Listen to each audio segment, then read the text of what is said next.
Jai Hind students, welcome back. So how are you all beta?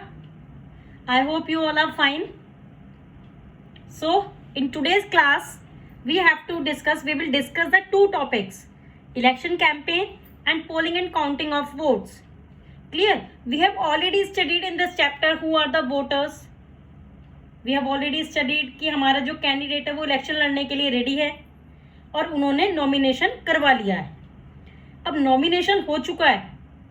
So now moving ahead a new topic of election campaign. Clear? So अब क्या करना है, आपने nominate करा है तो ये आपको पता है कि आप इलेक्शन लड़ने वाले हो, तो आपको लोगों को बताना है, जनता को बताना होगा, वोटर्स को बताना होगा. तो वोटर्स को जब आप बताना होगा, आप बताएंगे वोटर्स को, तो उसके लिए आप क्या करोगे, कैंपेनिंग करोगे, प्रचार करोगे अपना. तो ये जो प्रचार होता है, आप ये बताते हैं इसमें कि आप इलेक्शन लड़ने वाले हैं, अपनी पॉलिसीज के बारे में बताते हैं. आप क्या करेंगे इसमें, ये सारी चीजें बताते हैं जो आप इलेक्शन कैंपेनिंग का हमारा ये सारी जो होता है ये पार्ट होता है. So start with the topic of election campaign. Basically it provides a perspective to the people that whose policy would be better. So it provides a perspective to the people that whose policy would be better. Clear? या फिर एक option provide करते हैं. It means election campaign के through हर political parties अपने अपने perspective को लोगों के सामने रखती है. लोग कौन है यहाँ पर, voters. Right, voters. So voters decide करते हैं कि किसकी पॉलिसी बेटर हो सकती है, कौन अच्छे प्रोग्राम्स लाने वाले हैं, कौन सी गवर्नमेंट सही तरीके से रूल करेगी.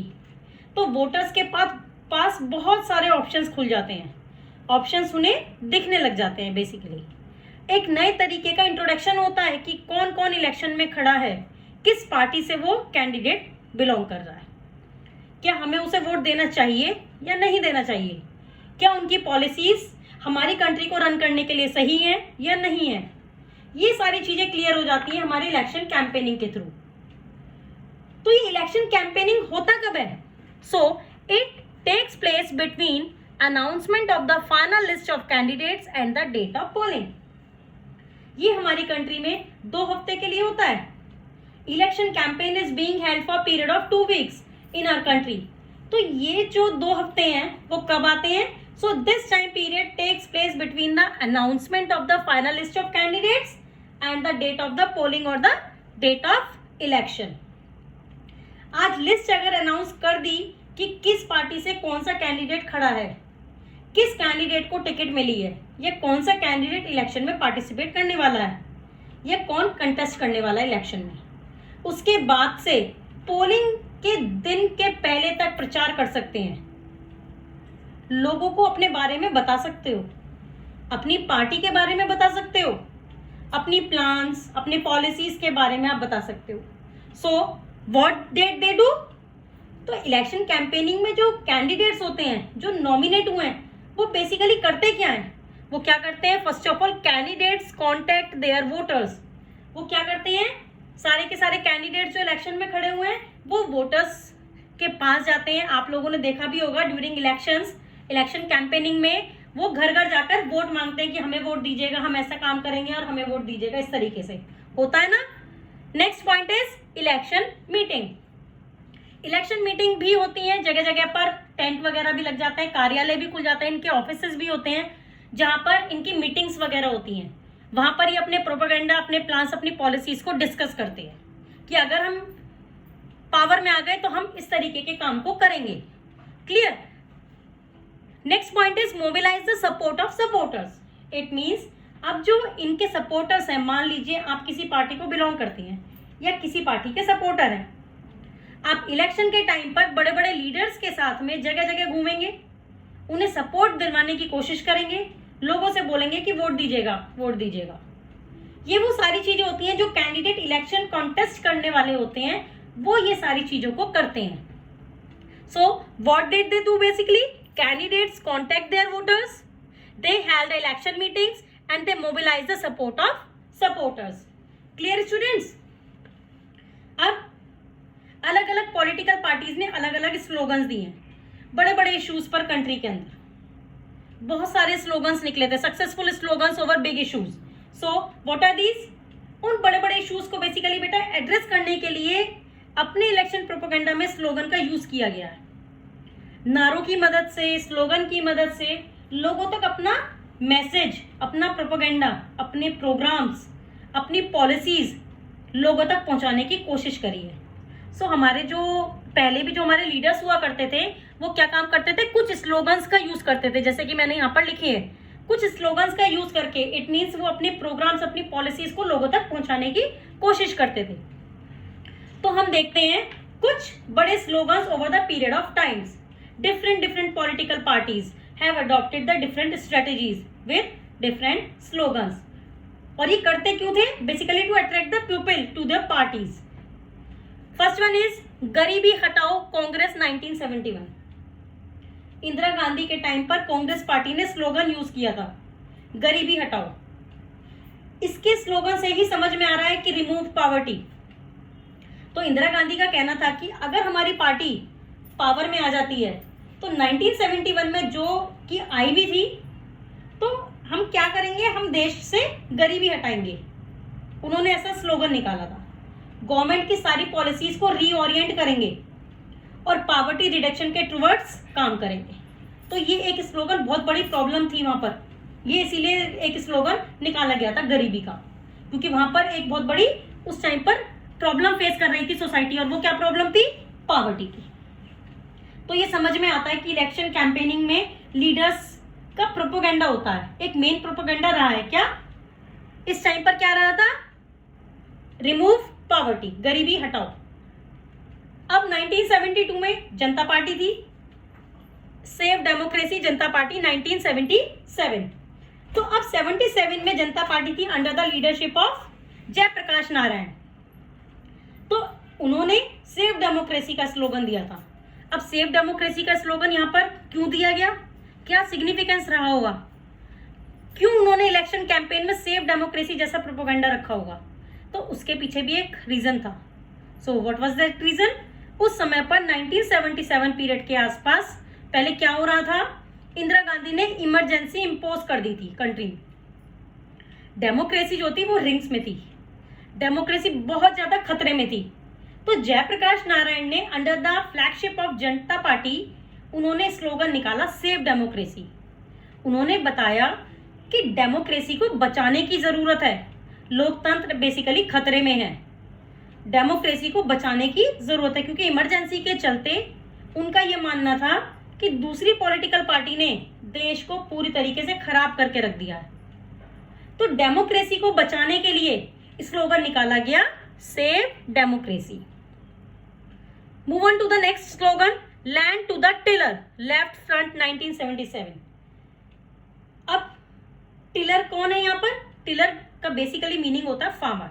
सो यहाँ पर बेसिकली जो टिलर वर्ड यूज हो रहा है वो फार्मर्स के लिए यूज हो रहा है, मतलब किसानों को जमीन मिले।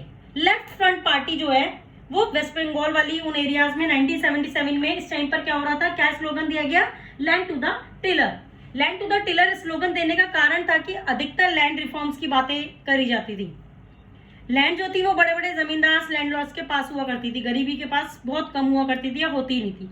तो इस स्लोगन के लेफ्ट फ्रंट पार्टी जो थी, इस स्लोगन के थ्रू ही उन्होंने एकदम से ये बोलते हैं ना इलेक्शन कैंपेनिंग के दौरान मैदान में उतरी और उन्होंने इस तरीके के स्लोगन को निकाला, लैंड टू द टिलर, कि अगर हम जीतते हैं तो हम किसानों को जमीन बंटवाएंगे।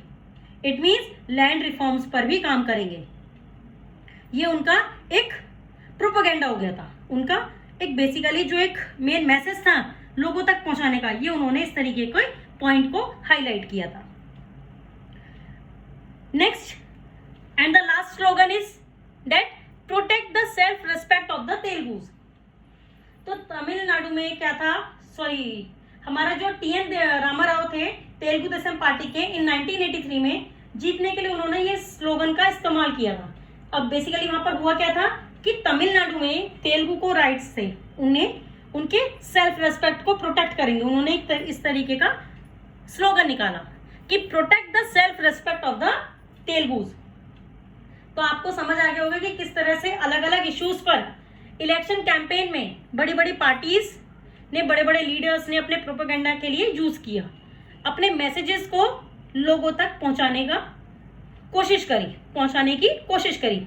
नेक्स्ट, हमारी कंट्री पॉलिटिकल इक्वालिटी में बिलीव रखती है, यू नो ऑल, सबको लिबर्टी भी देते हैं, सबको इंडिपेंडेंस मिलती है कि हर कोई इलेक्शन में पार्टिसिपेट कर सकता है, अपनी आइडियोलॉजीज को सामने रख सकता है। लेकिन यहाँ पर एक ध्यान देने वाली बात है कि एक कोड ऑफ कंडक्ट फॉलो करना होता है। It must to follow the code of conduct by each and every participant और a candidate. So what are these code of conducts? Code of conducts कैसे फॉलो करना पड़ता है, उसके चलते आपको कुछ बेसिक गाइडलाइंस को ध्यान में रखना होगा। जब आप अपने चुनाव का प्रचार कर रहे होंगे तो इसका मतलब इनको कुछ रूल्स, कुछ गाइडलाइंस फॉलो करनी पड़ेंगी। कुछ चीजों के अगेंस्ट को वो नहीं जा सकते, कुछ चीजों के अगेंस्ट वो नहीं जा सकते। So code of conduct is basically the basic set of guidelines. It means code of conduct क्या होती है? बेसिक सेट ऑफ गाइडलाइंस होती हैं which all political parties have to be followed during the election process. Clear student? So what are these code of conducts? First one, no party can use any place of worship for election propaganda. It means worship means धार्मिक स्थल जो होते हैं हमारे, मंदिर हो गया, मस्जिद, गुरुद्वारा, चर्च, कुछ भी हो गया, ये जगह क्या है? These are the places of worship. और आप अगर धार्मिक स्थल पर जाकर राजनीति करते हैं, किसी मंदिर के सामने जाकर खड़े हो गए, किसी मस्जिद के सामने, किसी गुरुद्वारे के सामने या चर्च के सामने जाकर अगर आप खड़े हो गए और वहां जाकर आप चुनाव प्रचार में लगे हुए हैं, वो बहुत ज्यादा गलत हो जाएगा। क्यों? क्योंकि India is a secular country और आप रिलीजियस लाइन पर किसी भी तरीके से पॉलिटिकली किसी को मोटिवेट नहीं कर सकते। आप धार्मिक के नाम पर आप किसी से वोट नहीं मांग सकते। पॉलिटिकली ये पूरी तरीके से गलत हो जाएगा। सो आप किसी के भी माइंड को डाइवर्ट नहीं कर सकते in the name of religious. Next point, no party can use government aircraft and officials for elections. It means आप government vehicles, government aircraft, government officers, इन लोगों को आप अपनी पर्सनल पार्टी प्रोपेगेंडा को फैलाने के लिए यूज नहीं कर सकते। तो कोई भी पार्टी गवर्नमेंट के रिसोर्सेज का यूज नहीं कर सकती। क्लियर? आपको जो भी काम करना है आपको अपने लेवल पर करना है। आप किसी तरीके के गवर्नमेंट रिसोर्सेज का यूज नहीं कर सकते during the elections. So now next and last point is, once election are announced, ministers shall not lay foundation stones of any project. Last thing, once election are announced, ministers shall not lay foundation stones of any major projects. Suppose कोई political party power में है, suppose BJP party power में है, उनकी government बनी हुई है, उनके लीडर्स की गवर्नमेंट ऑलरेडी बनी हुई है, आपको दिख रहा है कि इलेक्शन आने वाले हैं। अब इस समय पर आप जैसे डेट भी अनाउंस हो गई है, डेट अनाउंस होने के बाद आप किसी नेशनल हाईवे बनाने वाले हैं सपोज, या फिर आप ये कह देते हैं कि पैसे खर्च करने वाले हैं किसी चीज में, जैसे कि हम आपको सब्सिडी देने वाले हैं। इस तरीके से जो मेजर प्रोजेक्ट्स होते हैं, not lay foundation stones of any project. तो बड़े बड़े प्रोजेक्ट की, बड़े बड़े पॉलिसीज की इलेक्शन से पहले अनाउंसमेंट जो आप करते हैं, तो वो क्या है? अनाउंसमेंट आप किसके बिहाफ पर कर रहे हो? क्योंकि आप पीएम हो, सीएम हो और आप पावर का इस्तेमाल करके अनाउंसमेंट करते हो, तो पब्लिक की इमेज क्या आ जाती है कि ये बीजेपी ने क्या करा है, आने वाले इलेक्शन में फायदा मिल सकता। तो इस चीज को आप यहाँ पर सोचते हुए कोड ऑफ कंडक्ट में एक प्रोविजन है कि इलेक्शन की डेट अनाउंस होने के बाद में कोई भी आप बड़ी मेजर पॉलिसीज, कोई भी आप बड़े प्रोजेक्ट्स में आप किसी भी तरीके से आप इंप्लीमेंट नहीं कर सकते। इट मींस आप इलेक्शन के आसपास कोई भी कितने भी बड़े आप प्रोजेक्ट को इंप्लीमेंट नहीं कर सकते या फिर उसकी अनाउंसमेंट नहीं कर सकते, क्योंकि वो एक तरीके से सर्कमस्टेंसेस ऐसी बना देगी जो किसी पार्टी को फेवर करेगी। और यहाँ पर हम किसी पार्टी को फेवर करना नहीं चाहते। क्यों? क्योंकि वो गवर्नमेंट डिसीजन ले रही है। तो गवर्नमेंट कोई भी बड़े फाउंडेशन या कोई भी बड़े प्रोजेक्ट का अनाउंसमेंट नहीं कर सकती, वो भी कब? इलेक्शन के आसपास या फिर इलेक्शन की डेट अनाउंस होने के बाद में। So these are the code of conducts, these are the basic guidelines so that the political parties had to follow during the election process. So ये वो सारे कोड ऑफ कंडक्ट है जो कि हमारे पॉलिटिकल पार्टीज को ध्यान में रखनी चाहिए during the election process. Clear students? So this topic is over. Now move on to the next topic, that is polling and counting of votes. अब हमारा कैंपेनिंग भी हो चुकी है, अब हमारी क्या होगी? हमारी होगी अब पोलिंग, इट मीन्स वोटिंग होगी। अब वोटिंग किस तरीके से होगी? ये देखिए, वोट कौन करेगा? वोट बेसिकली कौन करते हैं? वोट करते हैं हमारे वोटर्स। और वो भी वोटर्स कौन से? जैसा कि हमने वोटर्स लिस्ट में पढ़ा था, a person name in the voters list. Voters list हमने पढ़ी थी ना, वोटर्स लिस्ट में किसके नाम आते हैं? जो कि एडल्ट होते हैं, above the age of 18 years, who have sound mind. So they cast their vote in the name of any political leader. वो किसी को भी अपनी मर्जी के अकॉर्डिंग, जो कि उन्होंने सोचा कि हमारे को इलेक्शन कैंपेनिंग में ये लीडर अच्छा लगा, तो अब वो अपने अकॉर्डिंग वो अपनी वोट को कास्ट करते हैं। क्लियर? सो उस डे को बोला जाता है पोलिंग या फिर वोटिंग डे। बेसिकली इस दिन आपकी छुट्टी भी रहती है, पूरा जो हमारा कंट्री होता है वो बंद रहता है, पर्टिकुलरली उन स्टेट्स में जिन स्टेट्स में ये पोलिंग होती है। अब ये जो पोलिंग होती है ये बेसिकली होती कहाँ पर है? ये यूजुअली होती है हमारे लोकल स्कूल्स में या फिर गवर्नमेंट ऑफिसेज में। सो उस जगह को क्या बोला जाता है? उस जगह को बोला जाता है पोलिंग बूथ। इस पोलिंग बूथ पर सबसे पहली बात, जब यहाँ पर पोलिंग हो रही है, इट मीन्स वोटिंग शुरू हो गई है, सो वहां के 3 प्रोसेस होते हैं, that is identifying, marking and casting vote. देखिए ये किस तरीके से वर्क करते हैं वहां पर। सबसे पहली बात आइडेंटिफाइंग, हमने जब वोटर्स लिस्ट पढ़ा था उसमें हमने एक एपिक वर्ड पढ़ा था, इलेक्शन फोटो आइडेंटिटी कार्ड। सो हम वहां पर पोलिंग बूथ पर अपने एपिक कार्ड को हम लेकर जाते हैं। उस एपिक कार्ड के थ्रू, सपोज मानकर चलिए मेरे पास एपिक कार्ड नहीं है, तो मैं क्या काम करूंगी, मैं उस एपिक कार्ड की जगह पर मैं कोई और अपना, मैं ड्राइविंग लाइसेंस ले गई या मैं कुछ भी ले गई आइडेंटिफिकेशन के लिए कि हाँ मैं ही रिचा शर्मा हूं। Clear student? सो आइडेंटिफाइंग हुई। जब आइडेंटिफाई हो गया कि मैं सेम वही पर्सन हूं जिसका मेरे पास एपिक कार्ड है, क्योंकि एपिक कार्ड पे आपकी क्या है? फोटो है। आइडेंटिफाइंग हो गई, उसके बाद आपका मार्क हो गया। मार्क भी किस तरीके से होता है? आपके यहाँ पर इस तरीके से यहाँ पर वोटिंग के टाइम पर आपका मार्क लग जाता है। आपकी आइडेंटिफाइंग हो गई, मार्क हो गया, then you have to cast your vote. अब आप यहाँ पर वोट दे सकते हैं कि आपको किसको वोट देनी है। पहले तो बेटा क्या होता था कास्टिंग वोट में, पहले तो हमारा बैलेट पेपर चलते थे। बैलेट पेपर एक पेपर ही होता था नॉर्मली, उसमें सभी की नाम होते थे, सभी लीडर्स के, उनके सिंबल्स होते थे, उसके आगे हमारे को स्टैंप लगानी होती थी इस तरीके से।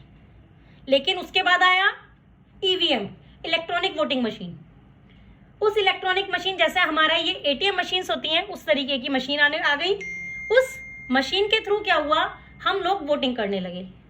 उसके बाद अब नया प्रोसेस भी आया है वीवीपैट का। उसमें क्या होता है, उसमें वीवीपैट के थ्रू आपका जो कास्ट है, जिसको आप वोट कर रहे हो, वो हमारे को पता चल जाता है कि हाँ हमारी वोट उसके पास सेफली चली गई है। सो ये नए नए प्रोसेस हमारे यहाँ पर आ गए हैं। क्लियर? सो ये 3 प्रोसेस होते हैं हमारे, जो कि पोलिंग बूथ पर होते हैं, identifying, marking and casting the vote. So now the question arises, how one can ensure that the elections takes place in a fair way. अब आप ये कैसे कह सकते हैं कि जो इलेक्शंस वहां पर हो रहे हैं वो फेयर मैनर में हो रहे हैं? बताइए मुझे, कैसे कह सकते हैं? बेटा मैं आपको एक बात बताती हूँ, जितने भी ये पोलिंग बूथ होते हैं वहां पर हर जगह पर हर पार्टी का कोई ना कोई एजेंट जरूर होता है। सो वो सिर्फ और सिर्फ इसीलिए एजेंट्स बिठाए जाते हैं हर पोलिंग बूथ पर, हर जगह पर, ये देखने के लिए कि हमारे किसी तरीके से कोई यहाँ पर कोई और दूसरा अपोजिशन वाला कोई माल प्रैक्टिसेस, कोई फ्रॉड तो नहीं कर रहा। सिर्फ इन्हीं चीजों को देखने के लिए वहां पर हर पार्टीज के एजेंट्स मौजूद होते हैं। क्लियर? सो ये मैंने जस्ट एक आपको ओवरव्यू दिया था ये बैलेट पेपर का एंड ईवीएम मशीन का, कि ये तो हमारा ओल्ड सिस्टम है और ये हमारा एक न्यूअर सिस्टम है। सो इसके बाद क्या होता है, पोलिंग तो हो गई हमारी, then come to the next point, counting of votes.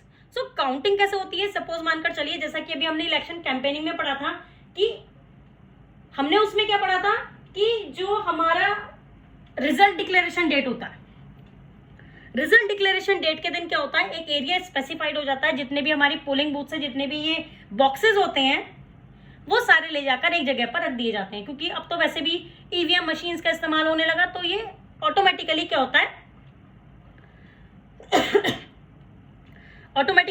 है ईवीएम मशीन्स के थ्रू अब ऑनलाइन काउंटिंग हो जाती है। तो ये बहुत ज्यादा आसान हो गया, एक डिक्लेरेशन हो गई कि हाँ ये हमारा विनर हो गया। लेकिन पहले का सिस्टम मैं आपको बताती हूँ, बैलेट पेपर्स का जो बॉक्स होता था वो एक जगह पर पर्टिकुलर एक डिफाइंड एरिया होता था, उन जगह पर अलग अलग कॉन्स्टिट्यूएंसीज में क्या होता था, वो सारे जो बॉक्सेस होते थे वो एक जगह इकट्ठे कर दिए जाते थे, देन मैनुअली काउंटिंग होती थी क्योंकि वो पेपर थे। लेकिन अब क्या है, now the new system has arise, EVM और वीवीपैट। सो इन चीजों के थ्रू, न्यू सिस्टम के थ्रू क्या होता है, हमारे को ऑनलाइन पता चल जाता है। लेकिन वो भी फिर भी हमारे को एक, आप देखते हैं ना कि इलेक्शन के टाइम पर न्यूज में फ्लैश होते रहते हैं, मॉर्निंग से इवनिंग 5 तक क्या होता रहता है, वहां पर वो फ्लक्चुएट होती रहती हैं, चीजें चेंज होती रहती है, वो रेशियो उनका। क्यों? क्योंकि वो ऑनलाइन वो चीजें बढ़ रही है और घट रही हैं डिफरेंट कॉन्स्टिट्यूएंसीज के according. Clear? So that's the topic, polling and counting of votes. So that's all for today. Goodbye beta, have a nice day. If you have any problem then you can ask me at any time. Okay beta, thank you.